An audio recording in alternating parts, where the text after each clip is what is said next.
हर दिन लूट मार बलात्कार, न्यूज से भरी पड़ी अखबारें, हर दिन करप्शन के समाचार।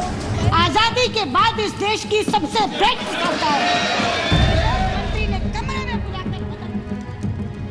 क्या आपको लगता है कि 2014 के बाद आई आपकी मोदी सरकार ने कुछ नया किया है? जब जब हम नरेंद्र मोदी सरकार के 7 वर्षों की बात करेंगे, तब तब हमें याद आएगा 2014 के पहले का भारत का माहौल।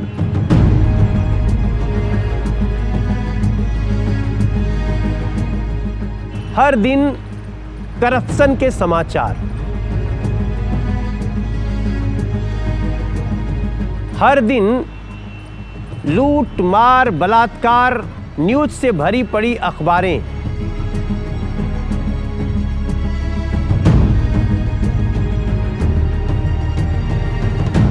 हर डिपार्टमेंट में छिड़ी हुई भ्रष्टाचार की बड़ी बड़ी कहानियां।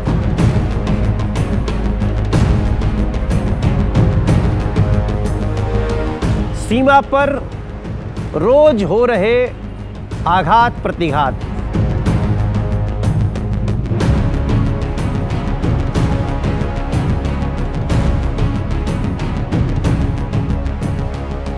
आपको याद होगा, तब समाचार आते थे जम्मू कश्मीर से 30-30, 35-35 लोगों की हत्याओं का।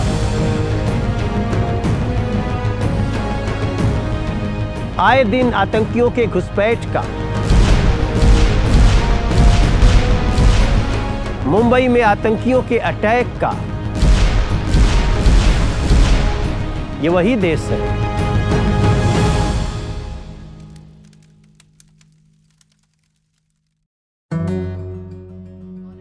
BSF jawans and 2 civilians were injured when Pakistani border rangers violated the ceasefire at the international border near Armiya village in Jammu Kashmir. फौजी पोस्ट पर हमला कर रहे हैं, बल्कि रिहायशी इलाकों पर भी शेलिंग और मोर्टार से यहां पर लगातार फायरिंग की जा रही है। भारत की तरफ से कई संदेश भेजे जा चुके हैं, जिसमें कहा गया है कि पाकिस्तान LOC पर ceasefire के उल्लंघन को बंद करे, लेकिन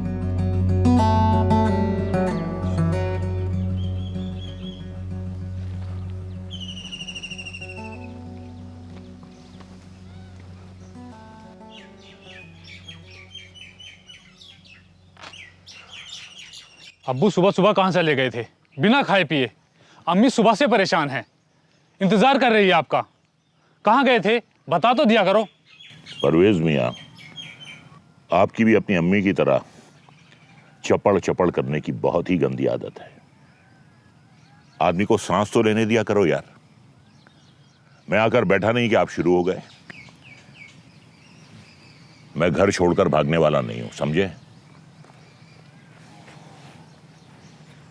अब भागकर जाओगे भी कहाँ? पूरी उम्र तो निकाल दी यहाँ। हाँ, करती हूँ मैं बकबक, लेकिन मुझे ये बताओ, सुबह से गायब हो बिना कुछ खाए पिए, आदमी फिक्र नहीं करेगा क्या? अरे हालात ऐसे चल रहे हैं, कब कहाँ क्या हो जाए कुछ पता है? अरे इन्हीं तकलीफों से तो परेशान हूँ। अपने दोस्त नूर के घर गया था, उसकी भेड़ बकरियां गोलीबारी में मारी गईं। बेचारे का रो रो कर बुरा हाल है। कल गोलीबारी में इतने मासूम मारे गए, अब उनकी ये तकलीफ देखी नहीं जाती। परेशानी तो है, पर अब ये सब तो हमारा नसीब बन चुका है। मैं खाना लाती हूँ, खाना खा लो। अरे कहा ना भाई, मुझे भूख नहीं है, तुम जाओ जाओ, अल्लाह के वास्ते जाओ, खाना खा लीजिए, खाना खा लीजिए, जबरदस्ती जाइए। क्यों परेशान कर रहे हो? भूखे रहने से अगर ये मुसीबत टल जाए तो हम सब मिलकर भूखे रह जाते हैं। अरे भाई डांट क्यों रही हो? भूख नहीं है तो क्या जबरदस्ती खा लूं? हाँ, हमारे नसीब में तो तकलीफें ही तकलीफें हैं। मुल्क आजाद हो गया, हर जगह अमन है, लोग तरक्की कर रहे हैं, और हम यहाँ सरहद पार के दुश्मनों की गोलियां खा रहे हैं। कल गोलाबारी से नीचे वाले गांव में 5 जानवर मरे। सब खाली पॉलिटिक्स करते हैं, वोट मांगने तो आ जाते हैं सब, लेकिन हमारे बारे में कोई कुछ नहीं सोचता। हम जिए या मरे, किसी को क्या फर्क पड़ता है। पाकिस्तान इतने सालों से जो कुछ भी कर रहा है वो उसकी फितरत है, लेकिन उसका नुकसान कौन उठा रहा है?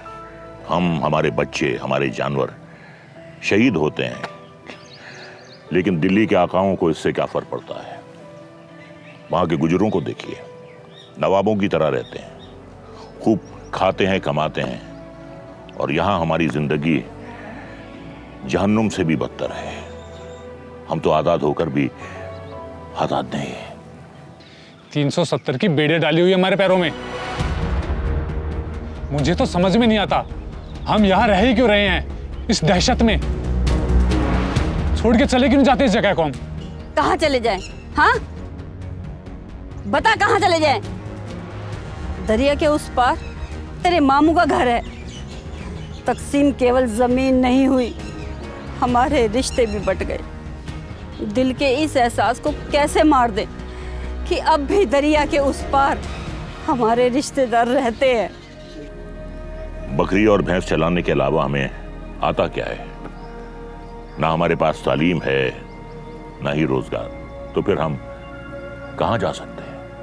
मेरे वालिद तो इंतजार करते करते मर गए कि कब बॉर्डर खुलेगा और वो अपने रिश्तेदारों से मिलेंगे। हम फरियाद करते करते थक गए, लेकिन किसी ने हमारी नहीं सुनी। या अल्लाह, मुझे सब्र अता फरमा। तो सड़ो फिर यहां सब मिलकर। मुझसे अब और बर्दाश्त नहीं होता, मुझे नहीं रहना यहां। क्यों बोलते हो उसके सामने ये सब? उसके दिमाग का तो पता है ना। कल को कहीं कोई ऊंच नीच हो गई तो क्या करोगे? अरे भाई, मुझे माफ करो, माफ करो। जाओ जाओ, खाना पकाओ, जाओ। जिसे देखो मुझ पर ही गुस्सा निकालता है।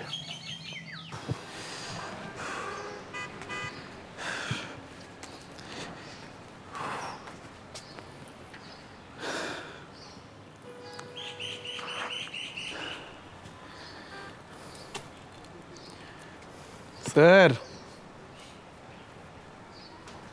जी बताइए। किस काम से आए थे सर? आप? सबका काम आसान कराते हैं सर हम। सबका जो रुका हुआ काम होता है ना, अटका हुआ, पूरा करवा देते हैं। किसी का फाइल बढ़वाना हो तो बढ़वा देते हैं, और किसी का फाइल रुकवाना हो तो रुकवा देते हैं। सब काम कराते हैं सर। कैसे? पहले आप हमारे सवाल का तो जवाब दीजिए। किस काम से आए थे? हमको लोन चाहिए अपना काम के लिए। अच्छा, तो मिला? नहीं, कह रहे हैं एलिजिबिलिटी नहीं है। पक्का आप अजय सर से मिले होंगे, चीफ मैनेजर। हाँ। अरे एक को वर्डवा आता है उनको, no eligibility, no eligibility, no eligibility. बस जिसके पास पैसा है ना उसको भी बोलते हैं नो एलिजिबिलिटी, और जिसके पास पैसा नहीं है उसको भी बोलते हैं नो एलिजिबिलिटी।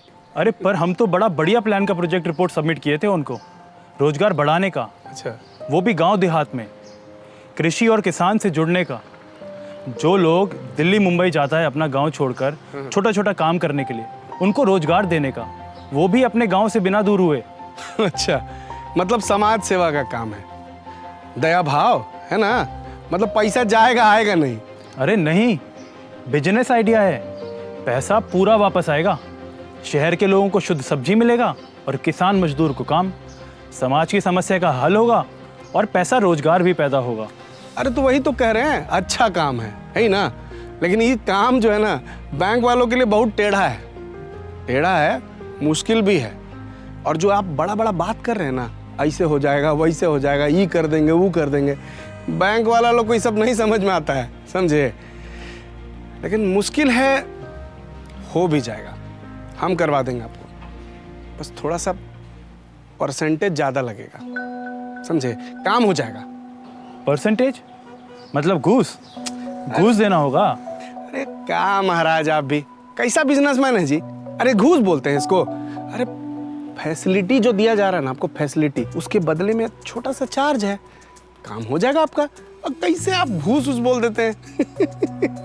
सुनिए, क्या नाम है आपका? अरे नाम में कहाँ रखा है सर, हैं क्या रखा है? खैर, जो भी नाम है आपका, गलत रास्ते पर चलना होता ना तो भगवान कम बुद्धि नहीं दिए हमको। आपका ये एटीट्यूड हमको बहुत अच्छा लगा। एक काम कीजिए, इसमें अपना नंबर डालिए और आपके एटीट्यूड से मिलता हुआ अगर कोई मैनेजर आएगा ना, हैं, तो मिलवा भी देंगे, काम भी करवा देंगे, लेकिन बिना पैसा लिए हुए, समझे? हैं? आप बस अपना एटीट्यूड बनाए रखिए, हार मत मानिएगा, है ना? अच्छा लगा मिलके आपसे। उम्मीद करेंगे कि फिर मुलाकात होगी, है ना? आइए।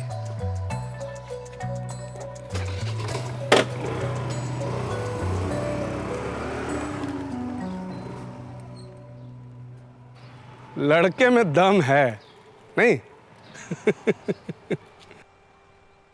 हमारे पूरे भारतवर्ष की जनता ठगी और हारी हुई से लगती है, और हमारे देश के जो नेता है वो सिर्फ अपना ही सोचते हैं। पूरे भारतवर्ष में कितने सारे घोटाले हुए, कोयला घोटाला, 2G घोटाला और मतलब इतने घोटाले हैं याद भी नहीं आ रहे। हाँ, जी बहुत सारे घोटाले हुए, वो तो शब्दों में बयान करना ही बहुत मुश्किल है। सर, सरकार वोट लेने के लिए आती है लेकिन सिर्फ अपना फ़ायदा देखती है। जब वो सरकार जीत जाती है सिर्फ अपना जेब पल्ला भरने के लिए हम जैसे गरीब को भूल जाते हैं सर। जितने नेता लोग हैं सब अपनी जेब भरने में लगे रहते हैं, आम पब्लिक के लिए कुछ नहीं सोचते, कुछ नहीं। इतना करप्शन हो रहा है देश के अंदर, हद से ज़्यादा सर, कुछ नहीं कर सकते। नहीं जी नहीं, ये सरकार तो चली जानी चाहिए अब, क्योंकि हम घोटालों से तंग आ गए। ना तो हम रोटी खा सकते ढंग से, ना ही कुछ कर सकते, ना हमारे रहने की व्यवस्था सही। जिधर देखो घोटाले घोटाले घोटाले। अरे कोई तो चिंता करे, कोई ऐसी सरकार आए। क्या हमने ये सोचा था कि हमारे क्या भारतवर्ष में ऐसा होगा? आपको लगता है कि परिवर्तन होगा? सर होगा सर, ये है होना चाहिए सर।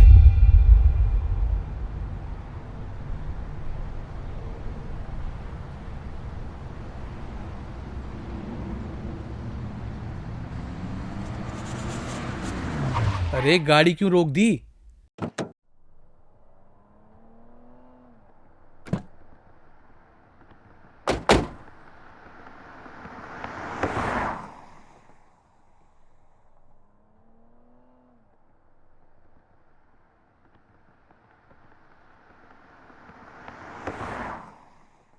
अरे गाड़ी कैसे खराब हो गई?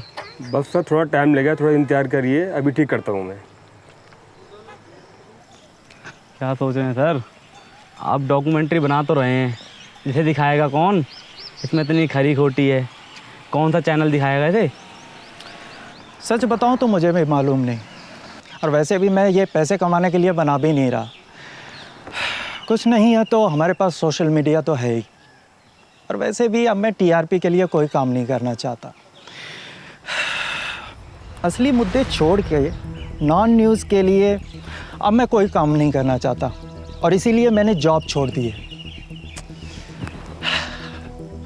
बस मेरे मन में एक जिज्ञासा है कि देश के आम जन को, जिसे हम अनपढ़ गवार कहते हैं, उन्हें देश की समस्या के बारे में पता है और उसका हल भी पता है, लेकिन हमारे देश के बड़े बड़े नेता को और अधिकारियों को ये बात समझ में क्यों नहीं आती? इतनी गरीबी, इतनी लाचारी, हाँ, जातिवाद, उसके बाद लाल फीताशाही, अंधविश्वास, क्यों है ये सब?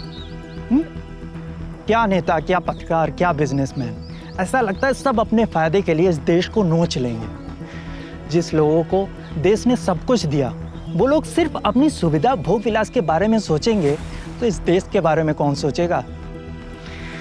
क्या हम लोग इसीलिए आज़ाद हुए थे कि जिस देश को पहले अंग्रेज लूटा करते थे, अब हमारे बीच के लोग कुछ ग्रुप बनाकर लूटेंगे? और क्या हमें इस बात से खुश हो जाना चाहिए कि पहले हमें पराये लूटा करते थे और अब हमें अपने लूट रहे हैं? मैंने अपने होश में इतनी निराशा, इतनी नाउम्मीदी कभी नहीं देखी इस देश में, और दूसरी तरफ इतनी लालच, बेईमानी और हवस बढ़ती चली जा रही है। सर गाड़ी ठीक हो गई, आ जाइए।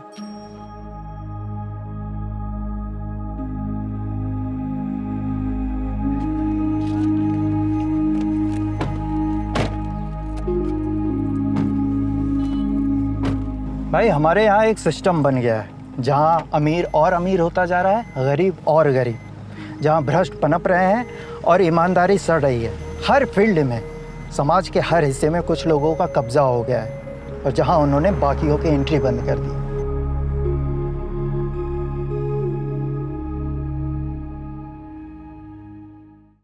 प्रोफेसर साहब, हमारे देश में जो आज चल रहा है ये आखिर लूटपाट का कौन सा सिस्टम है? सुअर देखा है?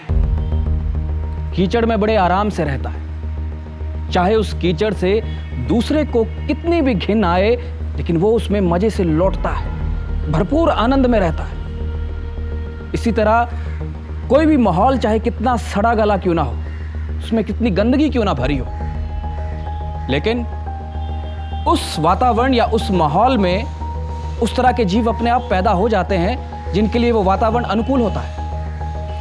1947 की आज़ादी के बाद हमारे देश में कई तरह की मुश्किलें रही।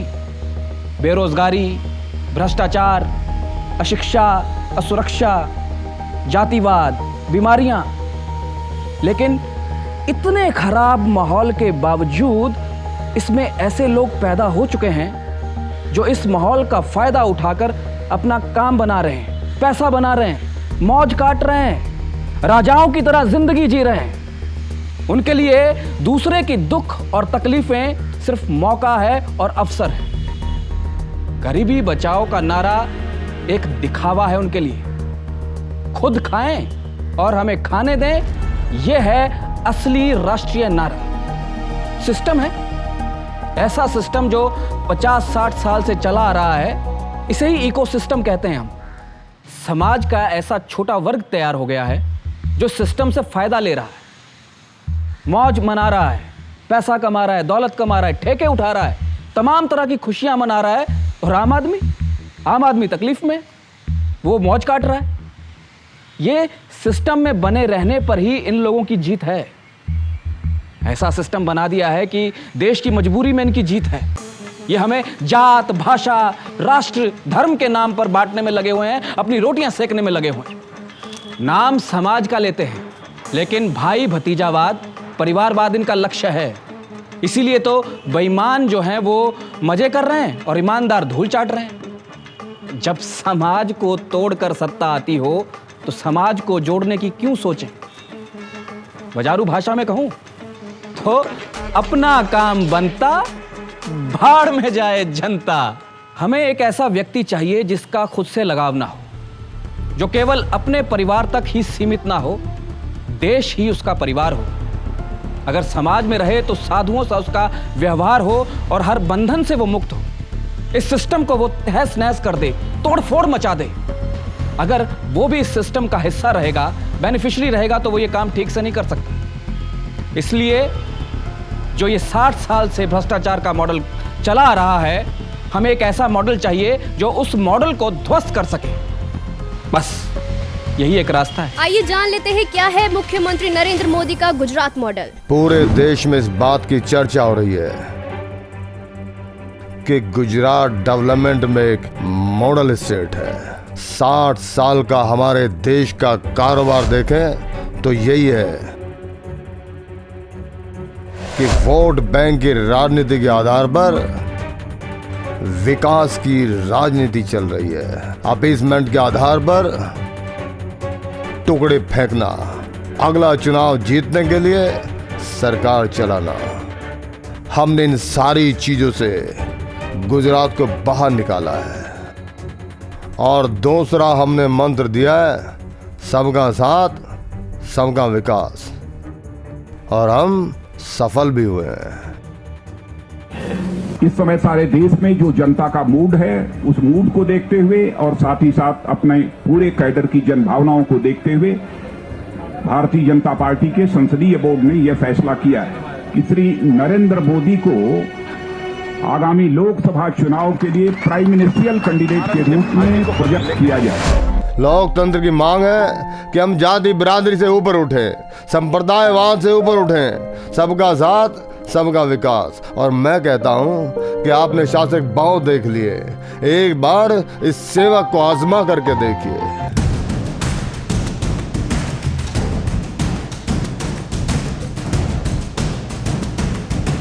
चुनाव में दल के लिए वोट मांगे जाते हैं। इतने सारे चुनाव हुए देश में, दल के लिए वोट मांगे गए हैं।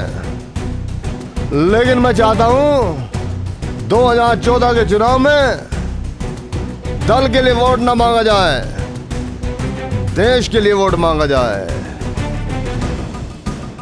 और हम देश को कहना चाहते हैं कि 2014 के चुनाव में दल के लिए नहीं, देश के लिए वोट करिए।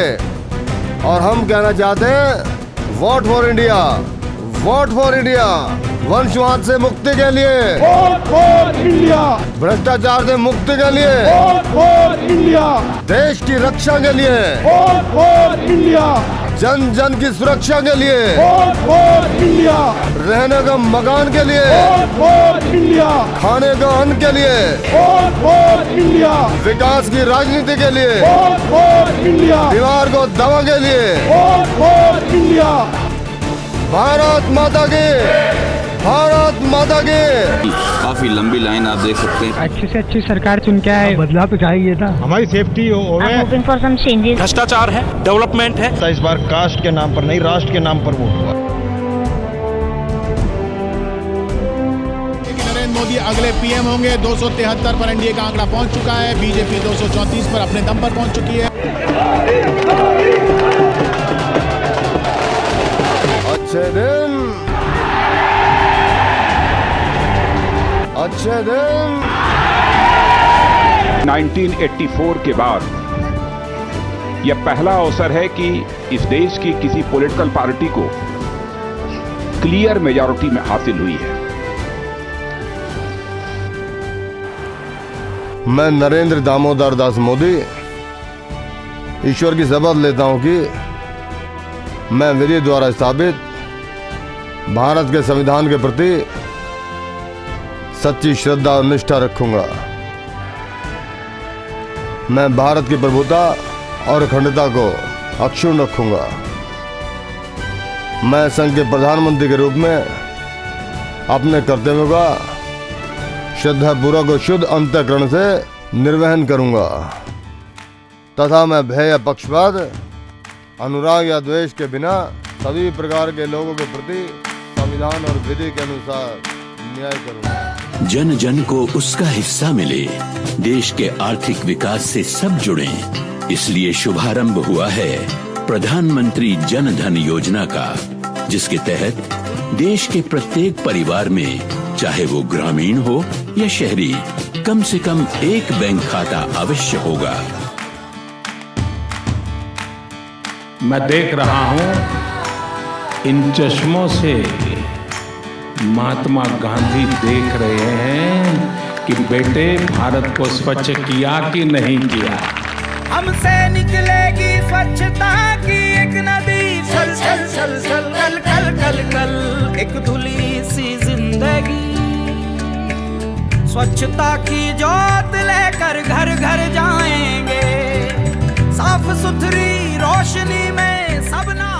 नरेंद्र मोदी ने देश के गरीब परिवारों की पीड़ा को समझते हुए उन्हें सर्व सुविधा युक्त पक्का घर उपलब्ध कराने के उद्देश्य से प्रारंभ की प्रधानमंत्री आवास योजना ग्रामीण। घर एक ऐसी व्यवस्था है,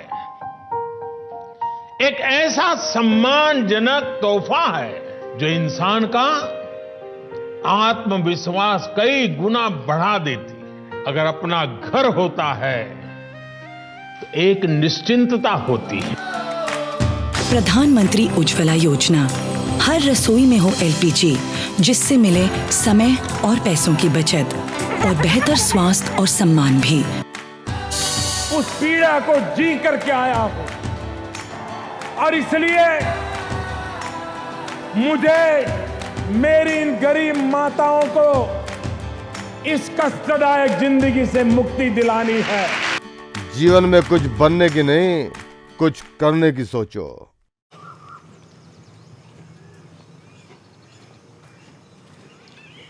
रंजना देवी आप ही हैं? जी हमें है। हम प्रशासन से आए हैं।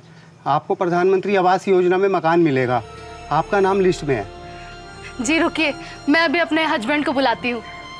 सुनिए, कोई सरकारी अधिकारी आए हैं, कह रहे हैं पीएम आवास लिस्ट में हमारा नाम आया है। आवास?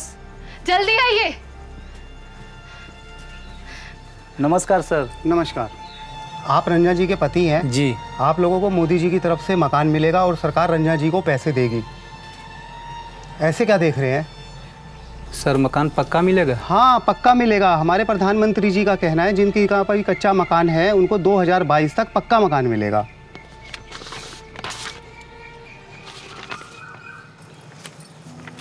धन्यवाद। नमस्ते। नमस्ते।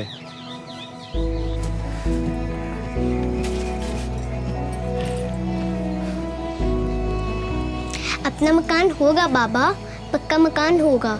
छुएगा तो नहीं? बारिश में मेरी सारी किताबें भीग जाती है। अगर अपना मकान होगा तो मेरा बस्ता भी नहीं भीगेगा। माँ, स्कूल में सब बच्चे मेरा मजाक उड़ाते हैं कि हम झुग्गी में रहते हैं और मुझे अपने साथ खिलाते भी नहीं हैं। किताब भी नहीं भीगेगा और कोई मजाक भी नहीं उड़ाएगा। सब अच्छा होगा। नहीं, तुम नहीं जानती हो हमको कितना बुरा लगता है जब हमारे साथ ऐसा करते हैं। हाँ बेटा, सब ठीक हो जाएगा। जा तो अपने बाबा के लिए पानी लेकर आ।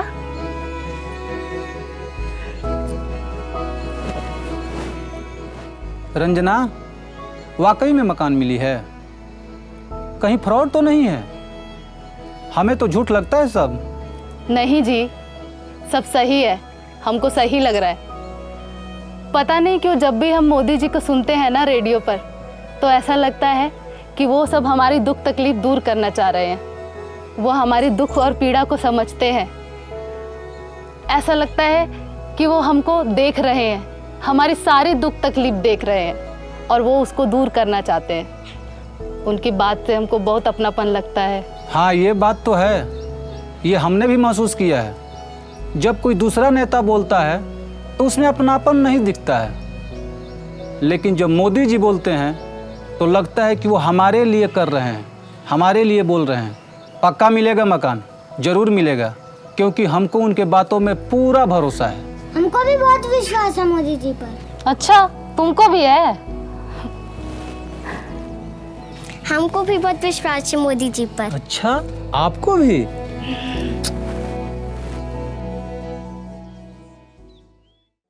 आज सैटरडे है। सरकार का स्वभाव छुट्टी का होता है।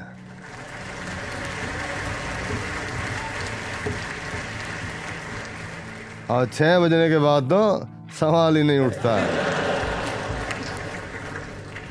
अगर कोई आपको पूछे फर्क क्या है, तो फर्क यही है।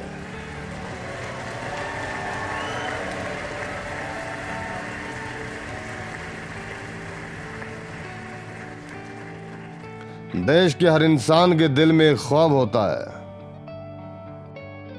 उस ख्वाब के साथ उसके मन में कुछ विचार भी होते हैं, कुछ आइडियाज भी होते हैं। लेकिन कुछ लोग होते हैं जो आइडियाज के साथ इन्वॉल्व हो जाते हैं और उससे बाहर नहीं निकलते, और पूरा परिवार परेशान हो जाता है। ये कुछ करता नहीं है, बस इसी में लगा रहता है। किसी से बात नहीं करता, कुछ यार दोस्तों से नहीं मिल रहा है। क्या हो गया इसको? कहीं पागल तो नहीं हो गया है? और जब कुछ सोचा होगा, नहीं बेटे अपना काम नहीं, तू कहीं नौकरी कर ले। शुरू में जब दोस्तों ने सुना होगा तो बहुत मजाक उड़ाया होगा, उपहास किया होगा, और फिर एक पल आया होगा, सारी और विरोध हुआ होगा। सब परिवार के लोगों ने विरोध किया होगा, नहीं ये नहीं करना है, जाओ कमाओ, नौकरी कर लो। हर किसी के स्टार्टअप की जिंदगी की यही कहानी है। एक भीतर से एक ऊर्जा होती है, भीतर में सपने होते हैं, उसके साथ खप जाने का इरादा होता है, तब जाकर के परिस्थितियां पलटती हैं। 5 लोगों को भी मैं अगर रोजगार देता हूं तो मेरा स्टार्टअप मेरे देश को आगे बढ़ा रहा है। एक साइकोलॉजिकल चेंज लाना है यूथ के दिमाग में।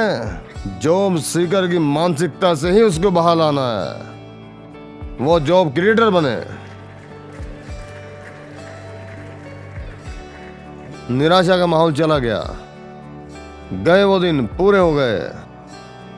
आशा, विश्वास, कुछ कर गुजरने का इरादा, ये समय नजर आ रहा है और वही परिस्थिति को बदलता है, वही परिस्थिति को परिवर्तित करने की ताकत रखता है।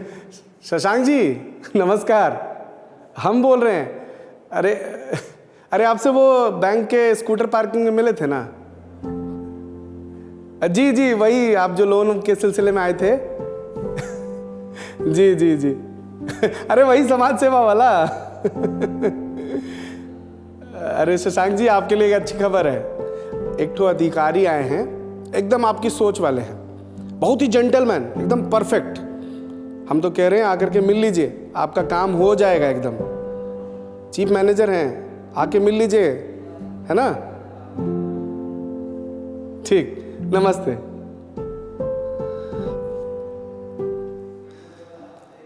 ओके, काम हो जाएगा आपका। Yes, done.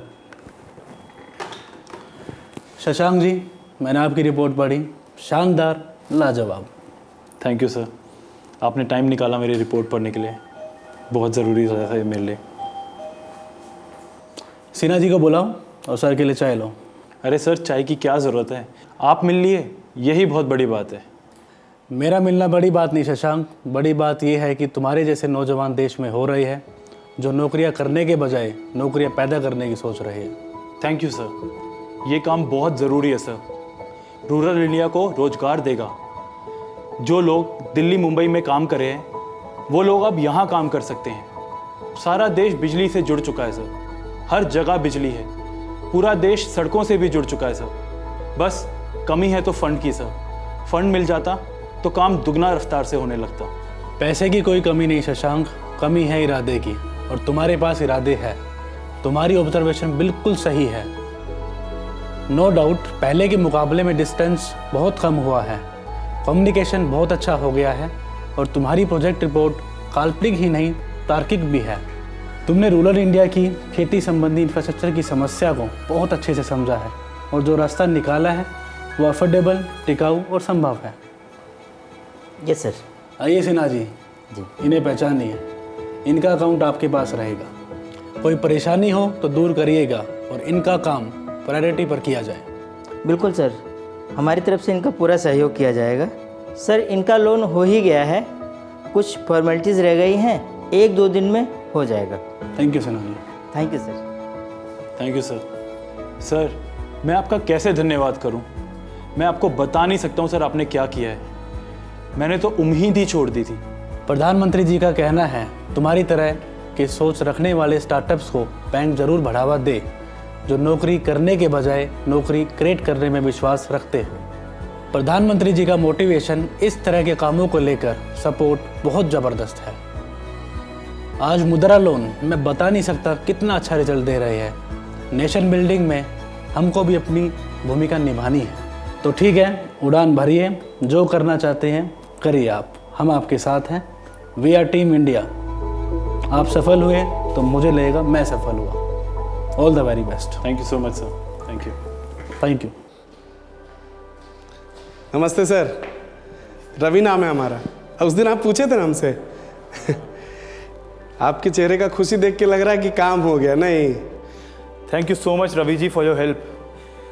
आपने बिल्कुल सही कहा था सर के बारे में, बहुत लाजवाब इंसान है वो। ना सिर्फ हमारा लोन अप्रूव करे बल्कि हमको खूब मोटिवेट भी किए। हमको बहुत खुशी हो रहा है आपके लिए। उस दिन आपका बात सुने थे ना, तो हमारे मन में भी कुछ बदलाव हुआ। एकदम दिल से मना रहे थे कि आपका काम हो जाए, और कम से कम 10 गो गरीब आदमी का जिंदगी तो बदल जाएगा। चलते हैं सर, नमस्ते। रवि जी, हम जानते हैं आप ये काम मजबूरी में कर रहे हैं। दिल से आप भी बहुत सच्चे और अच्छे इंसान हैं। हमारे घर का एड्रेस है आपके पास? हाँ। कल आकर मिलिए। अब आपको यहाँ पे काम नहीं करना है, हमारा साथ काम करेंगे अब आप। क्या बात कर रहे हैं सर? जी, मिलते हैं रवि जी कल। अरे सर सुनिए तो। कल मिलते हैं। लड़के में दम है, हैं? जाएंगे कल। रंजना, रंजना, सुनो सुनो सुनो। हाँ शीला दीदी, कहाँ से आ रही हो? अब वही चूड़ी का काम करके आ रहे हैं। अच्छा, सब ठीक तो है? सब ठीक ही तो नहीं है। सुनो, कुछ बात करनी थी तुमसे। हाँ हाँ दीदी, बताओ ना, क्या बात है? तुमको तो पता ही है कि हमारे हस्बैंड बहुत पहले डेथ कर गए थे। बच्चों को कैसे बड़ा किया है तुमसे छुपा नहीं है रंजना। बिल्कुल दीदी, हमको सब पता है। दोनों लड़कियां बड़ी हो गई हैं। इस चूड़ी के काम से कुछ बचत ही नहीं है, ना पैसा है कि कोई और काम शुरू करे। दिक्कत तो है। प्लास्टिक और छप्पर डालकर किसी तरह रहने का साधन किए हैं। ऐसे में लड़की सबका अच्छी जगह रिश्ता कैसे हो पाएगा? हम समझ गई दीदी, तुम्हारी दोनों समस्या का हल है। जो लोग कच्चे मकान में रह रहे हैं उनके लिए पीएम आवास योजना है। हमको भी उसका लाभ मिला है और तुमको भी जरूर मिल सकता है। और जितने भी कच्चे मकान में रह रहे हैं उन सबको मिल सकता है। और रही बात चूड़ी के अलावा कोई काम करने की, तो तुम सिलाई का काम तो कितने अच्छे से जानती हो। हाँ हाँ, कपड़ा तो हम बहुत अच्छा बनाते हैं, पर पूंजी कहाँ से लाएंगे शुरू करने का? उसका भी हल है। जब हमको पीएम आवास मिला था तब हमको जानकारी मिला था मुद्रा योजना का, जिसमें बैंक से उधार मिलता है बिना गारंटी के। सच में बहनी, तो हमरा भी काम करवा दो ना। बिल्कुल दीदी, हम एक दूसरे के काम नहीं आएंगे तो और कौन आएगा। जानकारी का अभाव है दीदी, नहीं तो सरकार तो ऐसा ऐसा काम कर रही है कि इंसान का जिंदगी बदल जाए हमेशा के लिए। चले? हाँ हाँ, तुम तो बोलती ही रहती हो, पर हम क्या बताएं, हम ही उलझन में रहते हैं। बहन, अब तुम्हारा हाथ थामे है, तुम ही कोई रास्ता दिखाओ। अब हम हैं ना, सब ठीक कर देंगे। सब मिलेगा, घर भी मिलेगा, द्वार भी मिलेगा, सब मिलेगा। बेटी को बचाएं, हो बेटी को पढ़ाएं, स्वच्छ भारत करके दिखाएं, हर दिल की रखी बात है, ये तो बस शुरुआत है, ये तो बस शुरुआत है। हाँ लखनऊ, नमस्ते। कहिए क्या हुआ लखनऊ में, बताइए रंजना जी। नमस्ते सर जी। नमस्ते। कभी सोचा था मकान मिलेगा? ऐसा सोचा था? कभी नहीं सोचे थे सर, कभी सपने में भी नहीं सोचे थे कि हमें हमारा मकान मिलेगा। 5 महीना हो गया है, बहुत अच्छा लग रहा है। अच्छा, 5 महीने हो गए? मकान मिलने के बाद फर्क क्या है जिंदगी में? बहुत बड़ा फर्क आया है, बहुत अच्छा लगा है। पहले हम छप्पर में रहते थे, बरसात आता था तो कीड़ा मकोड़ा सब घर में आ जाता था। आंधी तूफान समझ नहीं आता था, बच्चा संभाले कि छप्पर संभाले। बच्चा लोग संभालते थे तो छप्पर से पानी आ जाता था, सब भीग जाता था। पर पहले भी तो सरकार आगे वादे करती थी और आप जाके ठप ठप ठप वोट देकर आ जाते थे। मकान क्यों नहीं मिला? सरकार तो बहुत आया पर अपना मकान नहीं मिला कभी। आप वोट तो देते थे। अब वोट देना पड़ता था तो देते थे, पर ये बात जरूर महसूस हुआ है कि आपको वोट देकर हमें अपना मकान मिला है। अब आगे आपको ही वोट देंगे हम। देखिए, हम लोग वादे नहीं करते हैं, वादे निभाते हैं। और हमारा काम यही है कि गरीब से गरीब व्यक्ति को उसका घर मिल जाए। हिंदू हो, मुसलमान हो, ईसाई हो, सिख हो, पारसी हो, गरीब हो, पढ़ा लिखा हो, अनपढ़ हो, कोई भी हो, मैं चाहूँगा उसका काम होना चाहिए। अच्छा, घर बनने के बाद मेहमान आए होंगे, उनको कैसा लगा? पहले हमको बहुत फील होता था कि हमारे पास मकान नहीं है, तो मेहमान ना ही आए तो अच्छा है। सर वो आते ही नहीं थे घर। सर मेहमान बहुत खराब बोलते थे। ये भाई साहब कुछ कह रहे हैं? सर हम बोल रहे हैं कि हमारे घर मेहमान आए रहे, बेइज्जत करके चले गए। नहीं, सही बात है, वो अपमान करके जाते हैं जी, वो हमारी मजाक उड़ाते हैं। ये बात सही है, इसीलिए मैं कहता हूँ ये आपको घर और 4 दीवारी नहीं मिली है, सम्मान मिला है। अब आप दुनिया के सामने खड़े रह सकते हैं। ये देखो भाई, हमारा अपना घर है और हम इस परिवार में रहते हैं। अच्छा, ये किसी को मालूम है क्या? सरकार जैसे घर देती है, अगर आप कोई छोटा कारोबार करना चाहें तो बैंक से बिना गारंटी के वैसे लोन भी मिलता है। मुद्रा योजना। जी सर। किसने लिया है? जी सर जी। बताइए बताइए, आपका क्या अनुभव है? सर जी, बहुत अच्छा लगा कि हमें मुद्रा लोन भी मिला। कितना मिला पैसा आपको? जी 50,000। 50,000? 50,000 तो कितना होता जी? सर पहले चूड़ी बेचते थे, बहुत मुश्किल से बच्चों को पाले सर। पति पहले डेथ कर गए थे, 3 बच्चे हैं। पहले सिर्फ चूड़ी लेके बेचते थे, पर अब बिजनेस करते हैं कपड़े का सर। अब बच्चा लोग सब बहुत खुश है। तो ये चूड़ी बेचने का कारोबार बड़ा पैसे मिलने से? जी सर, पर अब कपड़े का बिजनेस करते हैं। चूड़ी से कपड़े भी चलेंगे? जी सर, और बढ़ाएंगे। हाँ हाँ, बढ़ाइए बढ़ाइए और बढ़ाइए। देखिए, ये जो जोश है ना आपका, यही हमारे देश की ताकत है। सर प्रधानमंत्री आवास योजना से आवास भी मिल गया है, इसके लिए आपका बहुत बहुत तहे दिल से शुक्रिया सर जी। बस आप सबके आशीर्वाद बने रहें, गरीबों के आशीर्वाद बने रहें और मुझ में भी काम करने का उत्साह बना रहे। परिवार में कोई व्यसन ना हो, नशा ना हो, बच्चों की पढ़ाई हो। आप देखिए, देखते देखते गरीबी को भागना पड़ेगा। सर हमारा तो यही कामना है, यही दुआ है कि हर बार आप ही प्रधानमंत्री बने, हम लोगों का गरीबी भाग जाएगा देखते देखते। बहुत बहुत धन्यवाद आपका।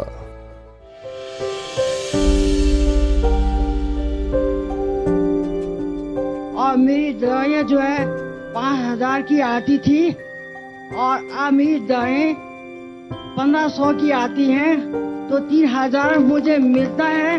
उससे मैं अपने खर्चा और फल फ्रूट वगैरह खाती हूँ। और मैं मोदी जी, मैंने ईश्वर को तो नहीं देखा, लेकिन मैंने आपको ईश्वर के रूप में देखा है। आपको बहुत बहुत धन्यवाद।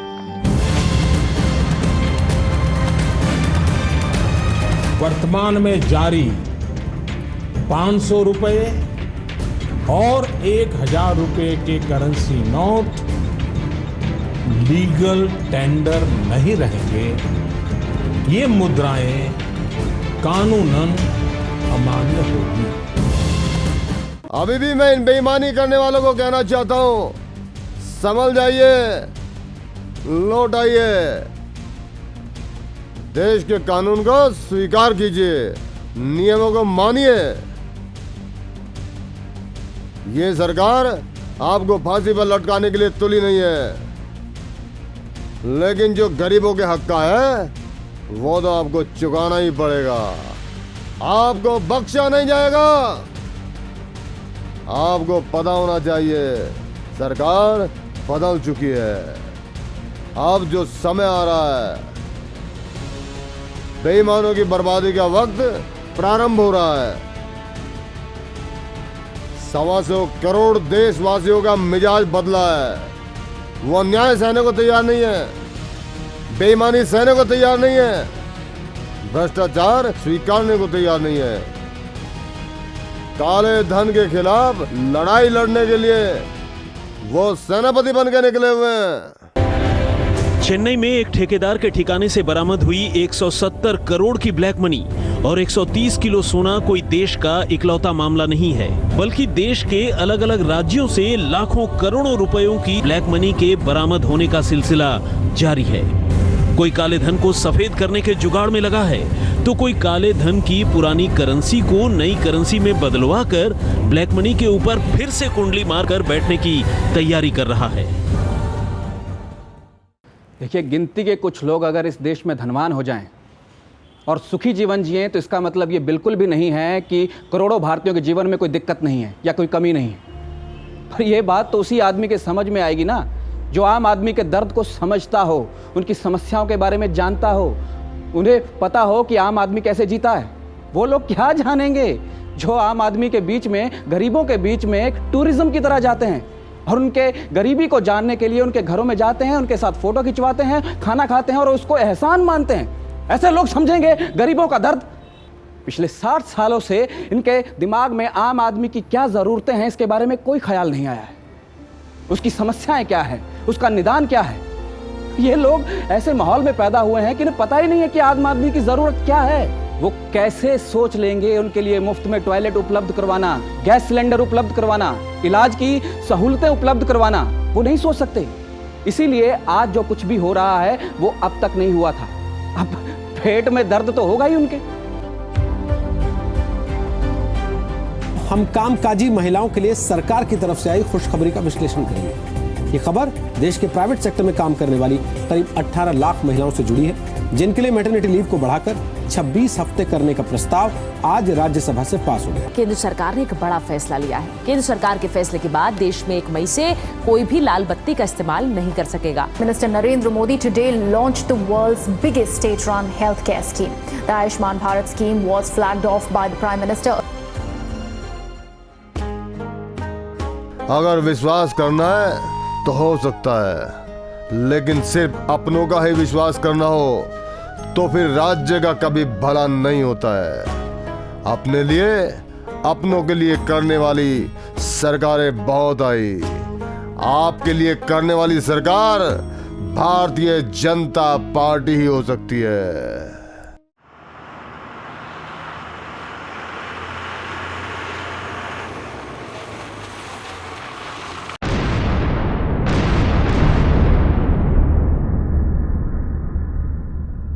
जम्मू कश्मीर के पुलवामा में हुआ है बड़ा आतंकवादी हमला, जिसमें कई जवानों के शहीद होने की आशंका है। हमले में 18 सीआरपीएफ के जवान घायल हुए हैं। ये तस्वीरें हम आपको मौके से दिखा रहे हैं।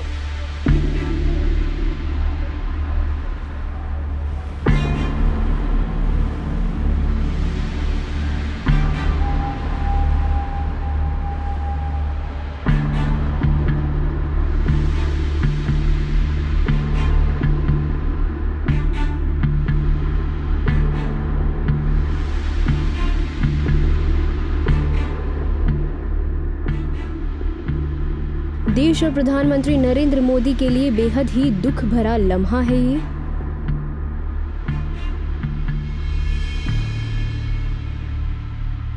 प्रधानमंत्री शहीदों को श्रद्धांजलि देते हुए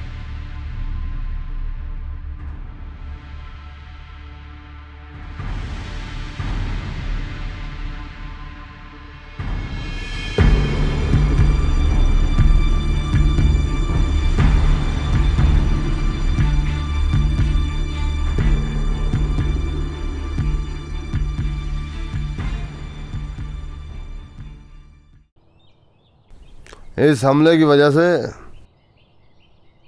देश में जो आक्रोश है, लोगों का खून खोल रहा है, ये मैं भली भांति समझ पा रहा हूं। इस समय जो देश की अपेक्षाएं हैं, कुछ कर गुजरने की भावनाएं हैं, वो भी स्वाभाविक है। हमारे सुरक्षा बलों को पूर्ण स्वतंत्रता दे दी गई है। मैं आतंकी संगठनों को और उनके सरपरस्तों को कहना चाहता हूं कि वो बहुत बड़ी गलती कर चुके हैं। बहुत बड़ी कीमत उनको चुकानी पड़ेगी। मैं देश को भरोसा देता हूं, इस हमले के पीछे जो ताकतें हैं, इसके जो भी गुनहगार हैं, उनको उनके किए की सजा अवश्य मिलेगी।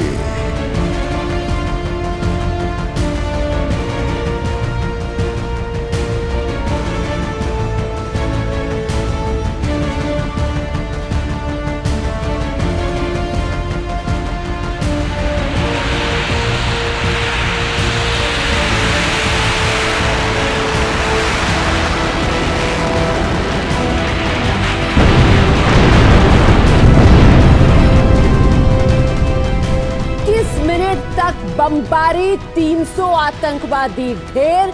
12 दिन के भीतर ये पुलवामा आतंकवादी हमले का बदला जो भारत ने ले लिया पुलवामा है। आतंकी हमले के बाद भारतीय वायुसेना ने पाकिस्तान अधिकृत कश्मीर में जबरदस्त हमला किया है।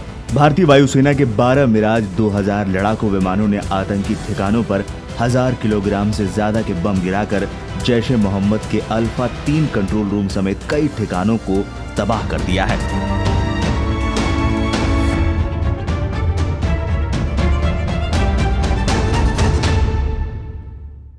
सर, प्रधानमंत्री जी को आजकल विपक्ष की ओर से तरह तरह की गालियां दी जा रही हैं, इस बारे में आपका क्या कहना है?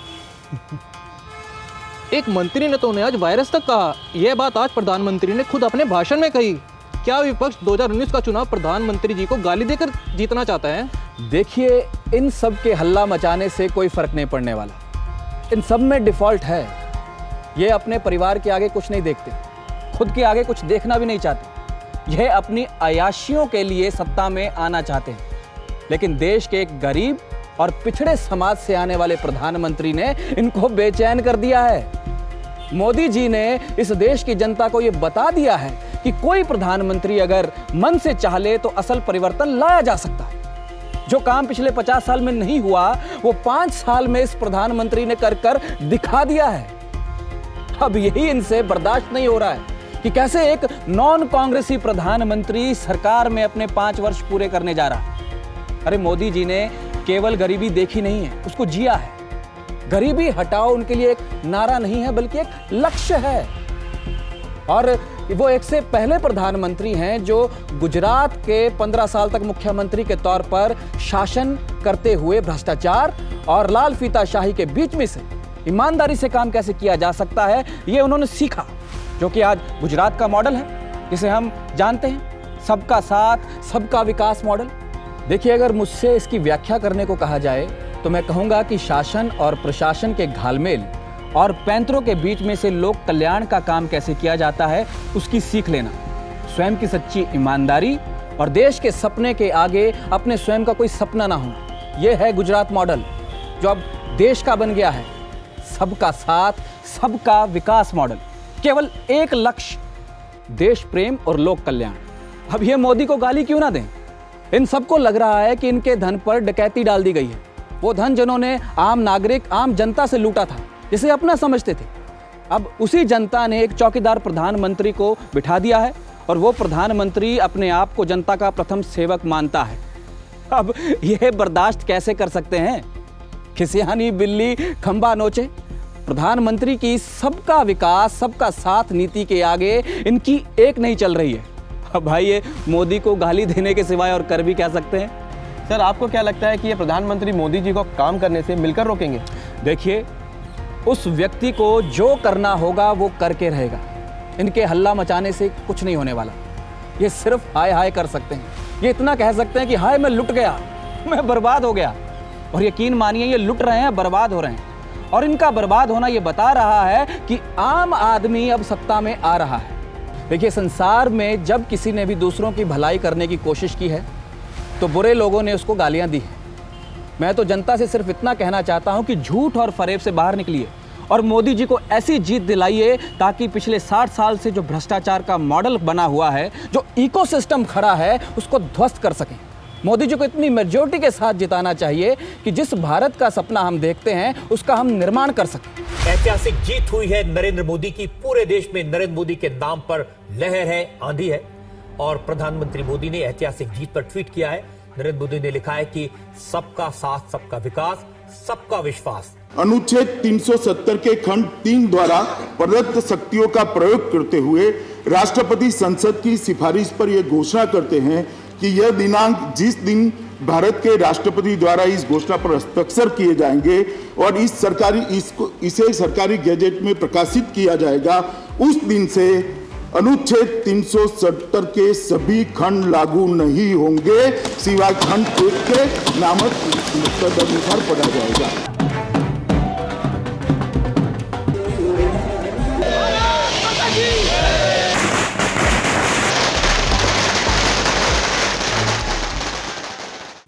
ये जो खुशी आप देख रहे हैं, ये हमारे गुजर बकरवाल भाई हैं जो 370 हटाए जाने के बाद खुशियां मना रहे हैं। तो इस बारे में आपकी क्या राय है? हम बहुत खुश हैं, बहुत खुश हैं हम। 70 साल बाद हमें आज़ादी आज मिली है। पहली बार हमारे हक की कोई बात हुई है। हमेशा हमें टारगेट किया गया क्योंकि हम पक्के नेशनलिस्ट हैं, पक्के हिंदुस्तानी हैं।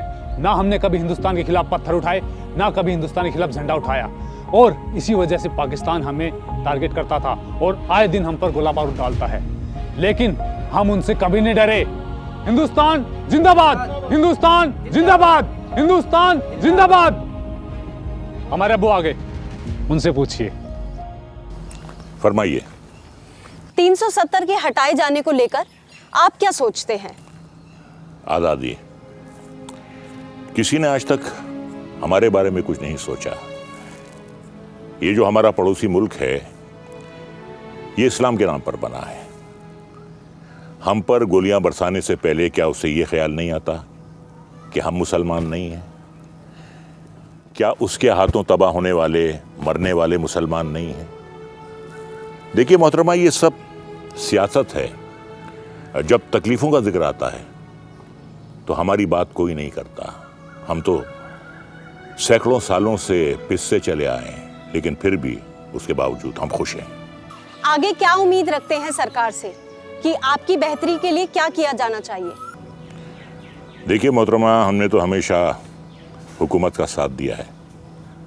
जब सरहद पार से हम पर गोलियां बरसाई जाती हैं तो हम तो एक ही बात सोचते हैं कि हिंदुस्तान हमारी रग रग में है, और हमारा सिर्फ और सिर्फ एक नारा है, हिंदुस्तान जिंदाबाद। देखिए मोहतरमा, एक उम्मीद तो बंदी है।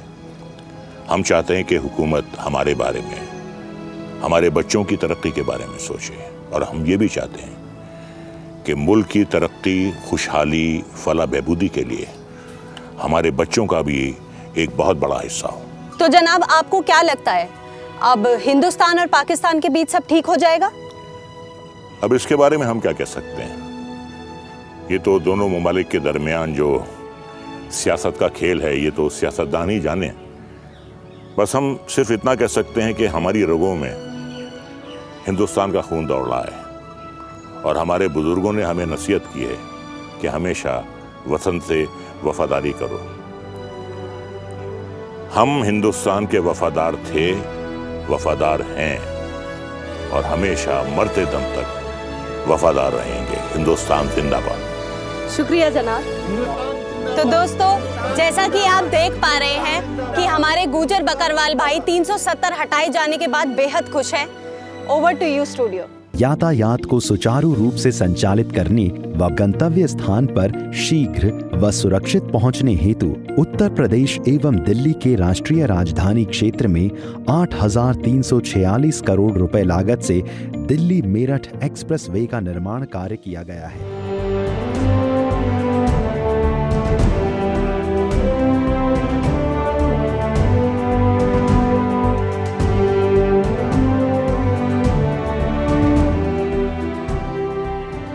Being a young business person, आप मोदी सरकार को कैसे आंकते हैं?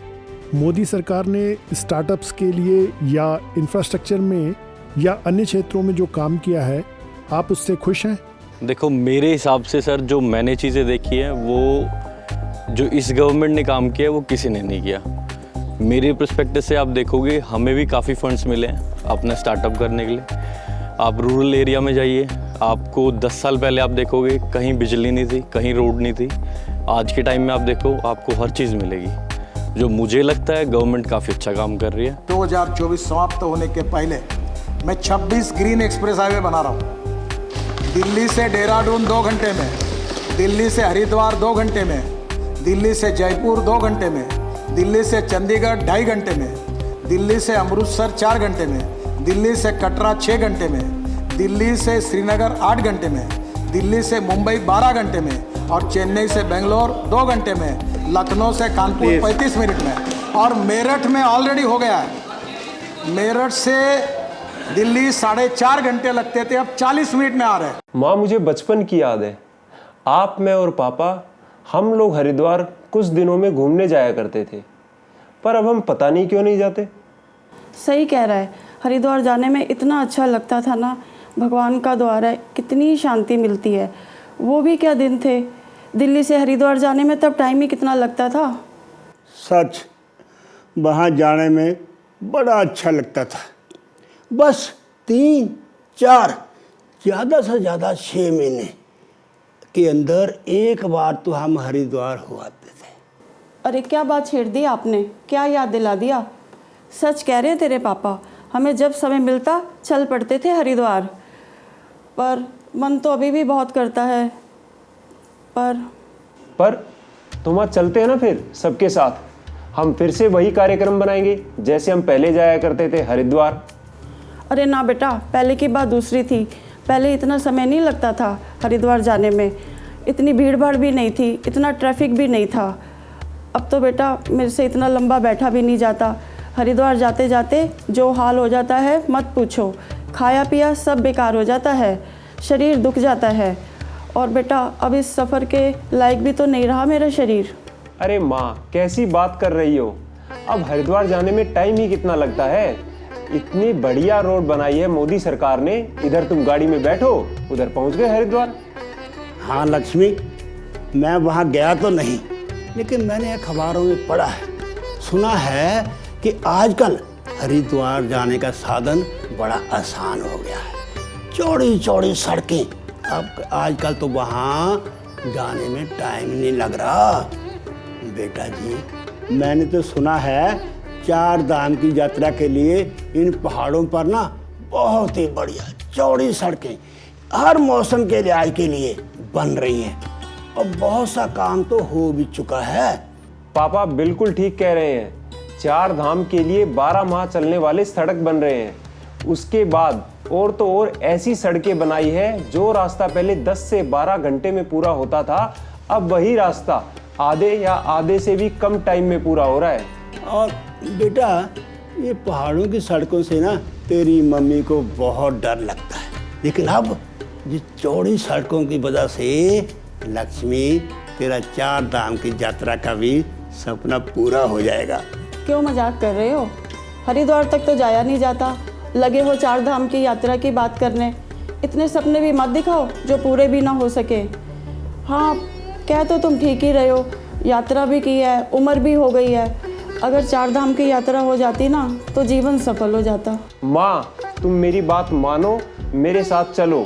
अगर तुम्हें 1% भी तकलीफ हुई तो मेरे साथ मत जाना, पर मैं तुम्हें ये विश्वास दिलाता हूँ आने के बाद तुम मुझे कहोगी बेटा मुझे 4 धाम की यात्रा और करा दे। तो चलो देखते हैं एक बारी, पता तो चले तुम्हारी बात में कितनी सच्चाई है। तो देर किस बात की माँ, कल ही चलते हैं। चलो तो चलो चलते हैं।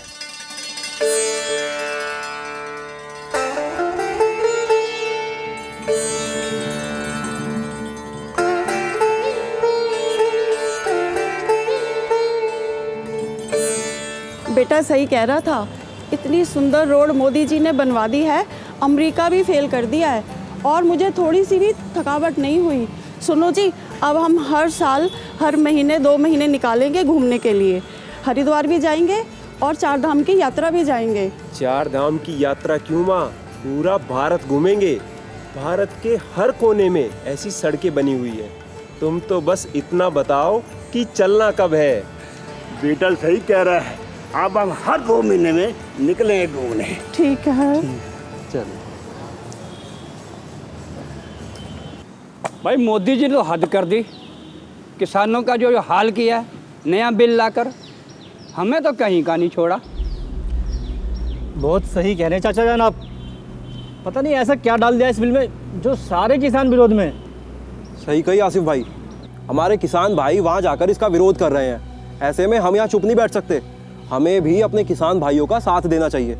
हम भी आंदोलन करेंगे और हम भी धरना देंगे, और जब तक ये सरकार हमारी सुन नहीं लेती तब तक हम भी सड़कों पर डटे रहेंगे भाई। चलो सरपंच जी के पास चलकर ही तय करते हैं कि कब जाना है और कैसे जाना है। चलो चलिए चलिए। सरपंच जी नमस्कार। अरे नमस्कार नमस्कार, आइए आइए, बैठिए बैठिए बैठिए। अरे कहाँ से आ रहे हो आप सारे इकट्ठे होकर, क्या इरादा है? सरपंच जी, आप पर तो हमें शुरू से बहुत विश्वास है और सारे गांव वाले आपको बहुत मानते हैं। सालों से आप हमारे सरपंच रहे हो और हमें सही रास्ता भी दिखाते आए हो। देखो, इसमें मेरी कोई खासियत नहीं है। दरअसल आप लोगों का, गांव वालों का प्रेम है जो ऐसा मानते हो। दरअसल आप लोगों ने मुझे सेवा का मौका दे रखा है, मैं खुश नसीब हूँ। सरपंच जी, इस बार हमने आपसे कुछ शिकायत है। ये जो मोदी सरकार हम किसानों को खत्म करने में लगी हुई है, इसको लेकर हमने आपके चेहरे पर कोई शिकन नहीं देखी। अच्छा, शिकायत है तो मैं सुनने के लिए तैयार हूँ। तो सुनो जी, जिस किसान के दर्द की बात मोदी जी कर रहे हैं, हमेशा से करी और वो मोदी जी को हमने जिताया, पर आज वो हमारे साथ जो कर रहे हैं, हमें इस बात का मलाल है और हम आपसे कहना चाहते हैं कि समय आ गया है हम दिल्ली कूच करें। अभी आपने ये बोला ना कि आपकी सारी बातें अच्छी हैं। आज तक आपके सारे अच्छे कामों में मैं आपके साथ रहा, आपके आगे रहा, आपके साथ चला। आपने यही कहा ना, तो जवाब ये है कि अब ये जो बात हो रही है ना धरने प्रदर्शन की, सही नहीं है, गलत रास्ते पे जा रहे हैं हम सब लोग।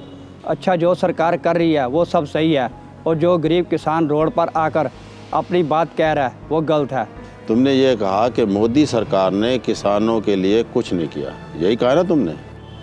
तो मेरे पास आया था ना शिकायत लेके कि तेरी बेटी जब टॉयलेट जाती है तो गांव के कुछ छिछोरे लोग उसका पीछा करते हैं, बोला था ना। तो टॉयलेट बना पाया तू? नहीं ना, पैसे ही नहीं थे, कहाँ से बनाता? तो टॉयलेट बनाना तो किसने बनाया? सरकार ने बनवाया। बनवाया ना, मोदी सरकार ने बनाया। अब आगे सुन, तेरी बेटी जैसी करोड़ों बेटियों के बारे में बाप बनकर सोचा तो किसने सोचा? मोदी जी ने सोचा? सोचा कि नहीं? और तो और टीन और छप्पर का घर था तेरा, आंधी तूफान बारिश में बिखर जाता था, चूने लगता था। अब पीएम आवास योजना के तहत तुझे घर मिला, घर बनाया। क्या तूने कभी सपने में सोचा था कि इस जन्म में तेरा अपना घर होगा? नहीं ना। तो घर किसने दिया? अब मैं तेरे पे आता हूँ आसिफ। तेरी 3 बेटियाँ हैं। पहली बेटी शबनम, उसकी शादी हुई और दामाद ने 3 तलाक बोल के छोड़ दिया उसे। हमने उसको इंसाफ दिलाना चाहा, कहाँ नहीं भटके, कहाँ नहीं गए, कुछ हुआ? नहीं हुआ। 3 तलाक जो है ना, तूने खुद बताया था कि ये पाप है और बहुत सारे मुस्लिम कंट्रीज़ ने भी इसे गैर कानूनी घोषित कर दिया है। और तो और इसके बावजूद भी मोदी सरकार 3 तलाक के खिलाफ बिल लेकर आई कि नहीं आई? जी। इस बिल के डर से तेरा दामाद तेरी बेटी को अपने घर ले गया। बिल्कुल ले गया ना। अगर इतने में भी तुम सड़क जाम करके देश की तरक्की को जाम करना चाहते हो तो करो, दूसरे नेताओं को फ़ायदा पहुंचाना चाहते हो तो पहुंचाओ, फैसला तुम्हारा है। हाँ, अगर आप लोग मुझे संतुष्ट कर दो कि इस बिल में ये खराबी है, फिर मैं आप लोगों के साथ हूँ।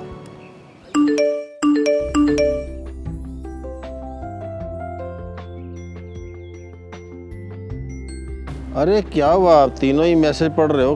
अरे आप अरे क्या कर रहे हो? अरे पैसे आ गए अकाउंट में 2000 रुपये। 2000 रुपये आ गए। मेरे भी आए हैं। सभी के आ गए? हाँ जी।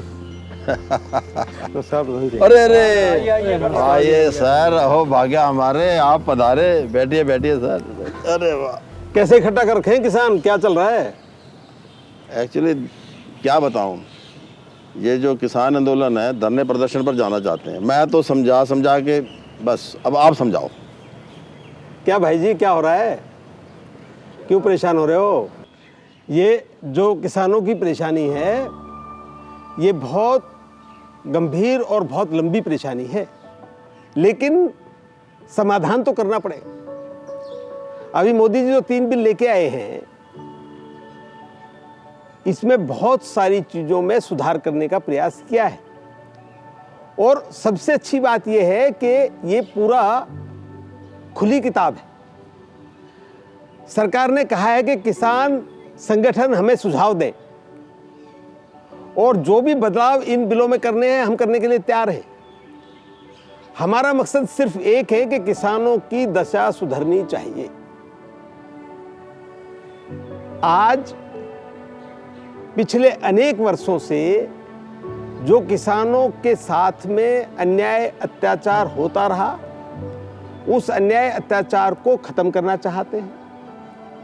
किसान की फसल का पूरा दाम मिले, सरकार इसके लिए प्रतिबद्ध है। सरकार पूरा दाम दिलाना चाहती है और किसानों की आय को, जैसा मोदी जी ने कहा कि हम आने वाले समय में चाहते हैं किसानों की आय कम से कम दुगनी हो, हम वो करना चाहते हैं। मोदी जी ने 40 करोड़ बैंक अकाउंट खोले हैं और ये 40 करोड़ बैंक अकाउंट इसलिए खुले हैं कि हर आदमी का बैंक में अकाउंट हो और सरकार की जो भी कोई सहायता है वो सीधी सहायता उसके बैंक के अकाउंट में आए। इतना मेरा आपसे अनुरोध है, आप इन बातों को जरूर ध्यान में रखें। और सरपंच जी, बाकी सब ठीक चल रहा है? आप आए, बाहर आए, बड़ा अच्छा बताया आपने, आपके लिए तालियां। बहुत शुक्रिया आपका, बहुत अच्छे ढंग से समझा दिया। मुझे पूरा यकीन है कि इस बातचीत का इन सब पे बहुत अच्छा असर पड़ेगा।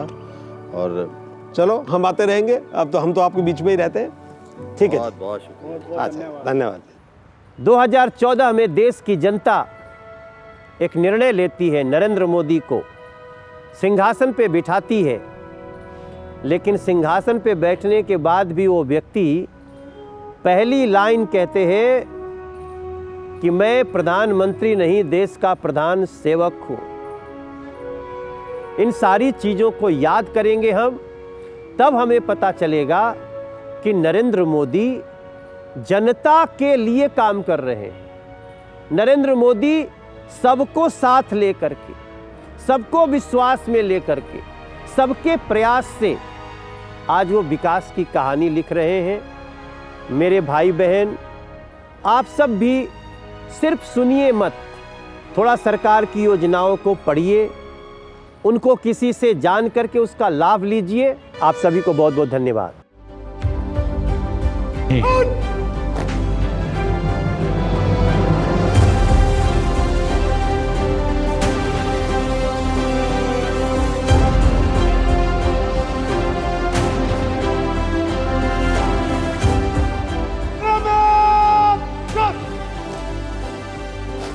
इस अमृत काल में, जब ये अमृत काल की पहली बेला है, पहली प्रभात है, हमें आने वाले 25 साल को एक पल भी भूलना नहीं है। एक एक दिन, समय का प्रत्येक क्षण, जीवन का प्रत्येक कण मातृभूमि के लिए जीना, और तभी आजादी के दीवानों को हमारी सच्ची श्रद्धांजलि होगी। तभी 75 साल तक देश को यहां तक पहुंचाने में जिन जिन लोगों ने योगदान किया, उनका पुण्य स्मरण हमें काम आएगा। मैं देशवासियों से आग्रह करते हुए, नई संभावनाओं को संजोते हुए, नए संकल्पों को पार करते हुए, आगे बढ़ने का विश्वास लेकर के आज अमृत काल का आरंभ करते हैं। आजादी का अमृत महोत्सव अब अमृत काल की दिशा में पलट चुका है, आगे बढ़ चुका है। तब इस अमृत काल में सबका प्रयास अनिवार्य है, सबका प्रयास ही परिणाम लाने वाला है। टीम इंडिया की भावना ही देश को आगे बढ़ने वाली है। 130 करोड़ देशवासियों की ये टीम इंडिया एक टीम के रूप में आगे बढ़ करके सारे सपनों को साकार करेंगे। इसी पूरे विश्वास के साथ मेरे साथ बोलिए, जय हिंद, जय हिंद, जय हिंद। भारत माता की, भारत माता की, भारत माता की, वंदे, वंदे, वंदे। बहुत बहुत धन्यवाद।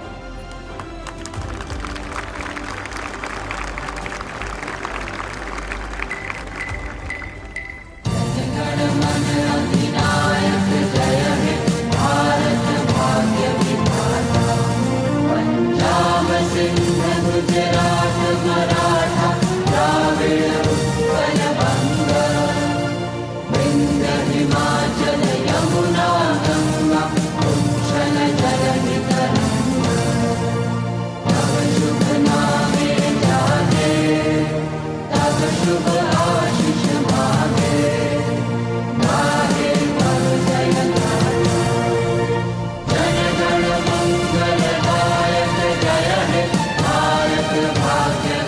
माता, जय